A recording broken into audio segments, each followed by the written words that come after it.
Chemistry चल रहा है और हमारा आज का टॉपिक है एटॉमिक स्ट्रक्चर। एटॉमिक स्ट्रक्चर में सबसे पहले आती है डाल्टन्स एटॉमिक थ्योरी। जो डाल्टन्स एटॉमिक थ्योरी है ये दी थी जॉन डाल्टन ने बिटवीन 1803 टू 1808। इसके बीच में इन्होंने एक एटॉमिक थ्योरी दी थी और ये वाली जो एटॉमिक थ्योरी थी इसके मेन पोस्टुलेट्स क्या थे। फर्स्ट है, इन्होंने बताया था कि एक जो एलिमेंट होता है ना, एक एलिमेंट में जो एटम्स होते हैं वो बहुत ही मिन्यूट होते हैं, इनविजिबल होते हैं और इंडिस्ट्रक्टिबल होते हैं। बहुत ही छोटे छोटे पार्टिकल्स होते हैं जो एटम्स होते हैं, उनको ना तो आगे डिवाइड किया जा सकता है और ना ही आगे तोड़ा मोड़ा जा सकता है। जो एटम्स है उसको हम आगे ऐसे नहीं है कि एक एटम को तोड़कर उसके दो एटम्स बना लेंगे या कुछ और कर लेंगे, मतलब इनविजिबल होते हैं और इंडिस्ट्रक्टिबल भी होते हैं। और एक जो सिंगल एलिमेंट है ना, सिंगल एलिमेंट के अंदर जितने भी एटम्स होते हैं वो आइडेंटिकल होते हैं। जैसे कोई भी एलिमेंट आ गया, इसके अंदर जितने भी ये एटम्स होंगे ना, ये आइडेंटिकल होंगे, एक दूसरे के साथ मिलते जुलते होंगे, इनका मास भी सेम होगा और इनका साइज भी सेम होगा।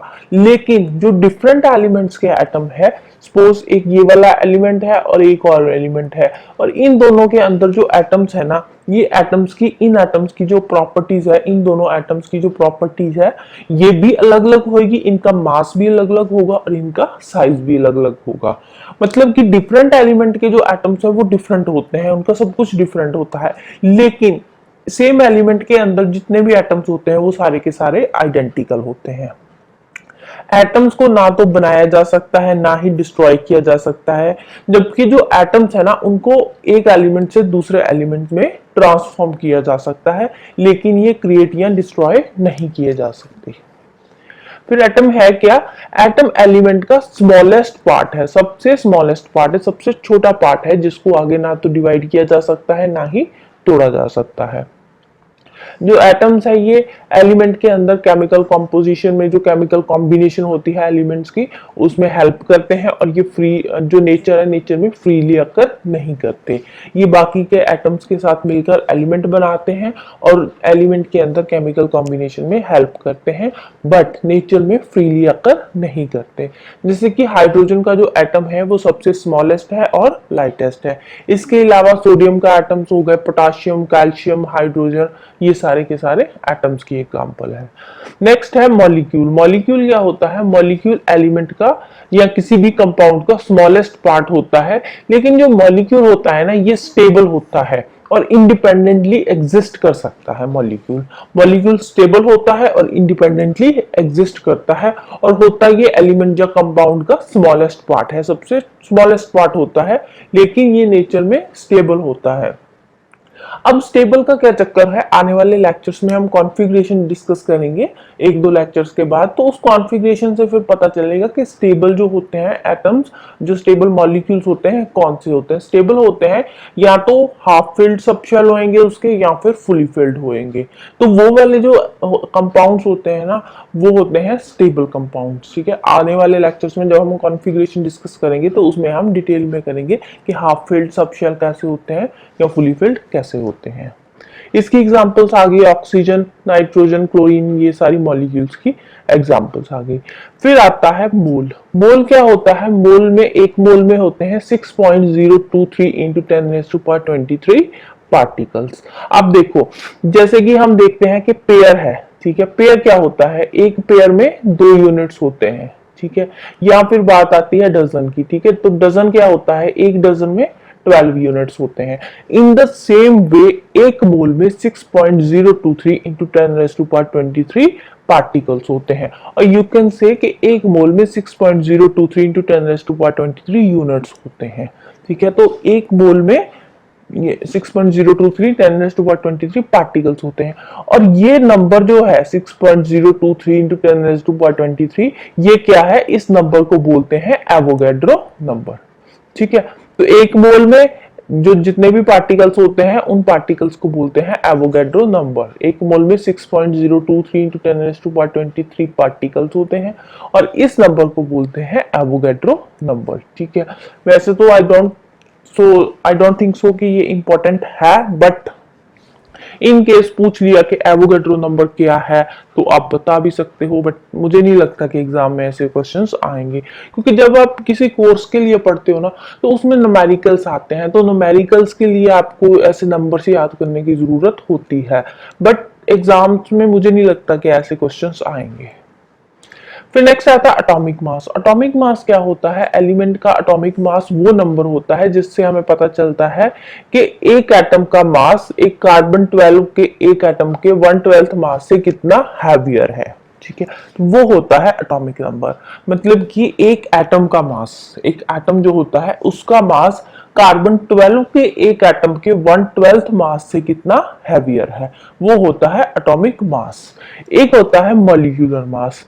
मॉलिक्यूलर मास भी सेम वैसे ही होता है। मॉलिक्यूलर मास होता है सब्सटेंस का, कि एक सब्सटेंस में जो एक मॉलिक्यूल का मास है, एक मॉलिक्यूल का मास कार्बन 12 के 1/12 मास के एक एटम से कि कंपैरेटिवली कितना हैवियर है, तो वो होता है मॉलिक्यूलर मास। मॉलिक्यूलर मास में मॉलिक्यूल का मास देखते हैं, एटॉमिक मास में हम एटम्स का मास देखते हैं। ठीक है, तो ये इन दोनों में डिफरेंस है।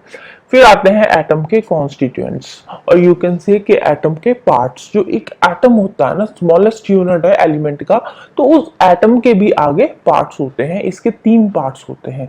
कौन कौन से? इसका एक तो होता है इलेक्ट्रॉन, प्रोटॉन एंड न्यूट्रॉन। ये तीनों एटम के पार्ट हैं। इलेक्ट्रॉन जो है, इलेक्ट्रॉन की डिस्कवरी करी थी जे थॉमसन ने, और इलेक्ट्रॉन का जो नाम था ये दिया था स्टोनी ने। जो इलेक्ट्रॉन होते हैं ये नेगेटिवली चार्ज्ड पार्टिकल्स होते हैं इलेक्ट्रॉन्स। ठीक है, तो इसीलिए इलेक्ट्रॉन्स को क्या लिखते हैं? इलेक्ट्रॉन्स को नेगेटिव चार्ज में हम डिनोट करते हैं। ठीक है, ई से करते हैं, सॉरी, इलेक्ट्रॉन को ई से डिनोट करते हैं, और इस पर नेगेटिव चार्ज होता है इसलिए हम -1 लिख देते हैं। तो इलेक्ट्रॉन का जो चार्ज होता है वो नेगेटिव होता है, और इसका जो एब्सोल्यूट चार्ज होता है वो होता है -1.6 × 10⁻19 कूलम। और इसका जो रिलेटिव मास होता है इलेक्ट्रॉन का वो होता है 0.000543 एटॉमिक मास यूनिट। अब ये वाला जो एब्सोल्यूट चार्ज कितना है इसके, या इसका रिलेटिव मास कितना है, या एब्सोल्यूट मास कितना है, ये वाले जो नंबर्स है ये याद करने की जरूरत नहीं है, क्योंकि एग्जाम में ऐसे क्वेश्चंस नहीं आएंगे। एग्जाम में उन्होंने न्यूमेरिकल्स तो आपसे पूछने नहीं है। अगर न्यूमेरिकल्स आए तो उस केस में हो जाता है कि आपको जो वैल्यूज है याद होनी चाहिए, बट यहाँ पे न्यूमेरिकल्स तो आने नहीं है, इसलिए ये सारी जो नंबर से वैल्यूज है याद करने की जरूरत नहीं है। बस इसमें इतना पता होना चाहिए कि इलेक्ट्रॉन की डिस्कवरी किसने करी थी, इसका नाम किसने दिया था, और इस पे कौन सा चार्ज होता है, पॉजिटिव होता है, नेगेटिव होता है, न्यूट्रल होता है, कौन सा चार्ज होता है, ये आपको पता होना चाहिए। तो इलेक्ट्रॉन पे नेगेटिव चार्ज होता है। डिस्कवरी करी थी जे थॉमसन ने, और इसको नाम दिया था स्टोनी ने। और इसका जो चार्ज मास रेशियो है ये है -1.76 × 10⁸ कूलम पर ग्राम। ठीक है, तो और इलेक्ट्रॉन जो है ये कैथोड रे एक्सपेरिमेंट के थ्रू ऑब्टेन किया जाता है। और एक ये पॉइंट इंपॉर्टेंट है कि जो इलेक्ट्रॉन है वो हम कैसे ऑब्टेन करते हैं? कैथोड रे एक्सपेरिमेंट से। ठीक है, कैथोड रे एक्सपेरिमेंट जो होता है उसके थ्रू हमें इलेक्ट्रॉन ऑब्टेन होता है। फिर नेक्स्ट आता है प्रोटॉन। प्रोटॉन की जो डिस्कवरी है वो गोल्डस्टीन ने करी थी, और इसको नाम दिया था रदरफोर्ड ने। और इस पे पॉजिटिव चार्ज होता है। पॉजिटिव चार्ज होता है तो इसलिए हम प्रोटॉन को कैसे लिखते हैं? प्रोटॉन को लिखते हैं 1p1, p फॉर प्रोटॉन। ठीक है, प्रोटॉन को p से डिनोट करते हैं, और इस पे चार्ज होता है पॉजिटिव। एब्सोल्यूट चार्ज, फिर इसका एब्सोल्यूट चार्ज प्लस में होता है, +1.6 × 10⁻19 कूलम इसका एब्सोल्यूट चार्ज रहता है। और रिलेटिव मास है इसका 1.00763 एटॉमिक मास यूनिट है। और इसका जो चार्ज मास रेशियो है प्रोटॉन की ये है 9.582 × 10⁻4 कूलम पर ग्राम। और प्रोटॉन हमें ऑब्टेन होता है फ्रॉम एनोड रेस एक्सपेरिमेंट। ठीक है, इलेक्ट्रॉन था कैथोड रेस एक्सपेरिमेंट, और प्रोटॉन है एनोड रेस एक्सपेरिमेंट के थ्रू हमें ऑब्टेन होता है। फिर नेक्स्ट आता है न्यूट्रॉन। न्यूट्रॉन की डिस्कवरी करी थी जेम्स चैडविक ने, और इस पे जो न्यूट्रॉन होता है ये न्यूट्रल होता है। न्यूट्रल होता है इट मींस इस पे जीरो चार्ज होता है। न्यूट्रॉन पे जीरो चार्ज होता है, इसलिए इसको ऐसे डिनोट करते हैं, जीरो के साथ डिनोट करते हैं। ये नीचे वाला होता है ना, नीचे वाला जो नंबर आता है इससे हम चार्ज देखते हैं कि उस पे किसी पर्टिकुलर प्रोटॉन या न्यूट्रॉन जो भी है वो उस पे कौन सा चार्ज है। अगर पॉजिटिव होगा तो +1 आ जाएगा, नेगेटिव होगा तो -1 आ जाएगा। अगर न्यूट्रल है तो मतलब उस पे 0 चार्ज है। और इसका जो रिलेटिव मास होता है न्यूट्रॉन का वो है 1.00863 एटॉमिक मास यूनिट, और इसका जो चार्ज मास रेशियो है वो है 0। अब देखो चार्ज 0 है तो 0 को किसी भी चीज के साथ आप डिवाइड करोगे तो वो 0 ही रह जाएगा, इसीलिए इसका जो चार्ज मास रेशियो है वो 0 ही रहता है। और इसको हम ऑब्टेन करते हैं फ्रॉम रेडियो एक्टिविटी फिनोमेना। ठीक है, इसको रेडियो एक्टिविटी फिनोमेना के थ्रू हम ऑब्टेन करते हैं। नेक्स्ट आता है एटॉमिक नंबर। अब एटॉमिक नंबर क्या होता है? एटॉमिक नंबर किसी भी एटम के अंदर एलिमेंट के अंदर जो एटम होता है ना, और उस एटम का एक एटॉमिक नंबर होता है। एटॉमिक नंबर क्या होता है? एटॉमिक नंबर डिनोट करता है कि उस पर्टिकुलर एटम के अंदर कितने प्रोटॉन्स है या कितने इलेक्ट्रॉन्स है। तो जो नंबर ऑफ प्रोटॉन्स होते हैं उसमें जो नंबर ऑफ इलेक्ट्रॉन्स होते हैं वो उस एटम का एटॉमिक नंबर होता है। ठीक है, और इसको एटॉमिक नंबर को हम Z के साथ डिनोट करते हैं। तो इट मींस के जो Z होता है Z is equals to P is equals to E। ठीक है, मतलब कि जो एटॉमिक नंबर है वो किसके इक्वल होगा? एटॉमिक नंबर इक्वल होगा उस एटम के अंदर कितने प्रोटॉन्स है या फिर उस एटम के अंदर कितने इलेक्ट्रॉन्स है, वो उस पर्टिकुलर एटम का एटॉमिक नंबर होगा। मोजलेस लॉ के अकॉर्डिंग जो एटॉमिक नंबर होता है एलिमेंट का, ये उस एलिमेंट की एक फंडामेंटल प्रॉपर्टी होती है। नेक्स्ट आता है मास नंबर।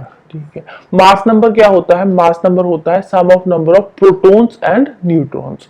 मतलब कि एलिमेंट के एटम के अंदर total number of protons and neutrons कितने हैं, उन दोनों का जो सम होता है उस सम को बोलते हैं मास नंबर।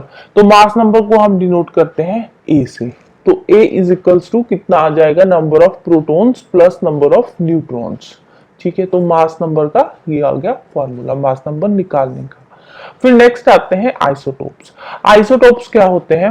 अब एक टर्म है आइसोटोप्स और एक टर्म है आइसोबार्स, इन दोनों को एक साथ करते हैं। ये दोनों एक दूसरे के ऑपोजिट होते हैं। जो आइसोटोप्स होते हैं, आइसोटोप्स में जो एटम का एटॉमिक नंबर तो सेम होता है बट मास नंबर डिफरेंट होता है।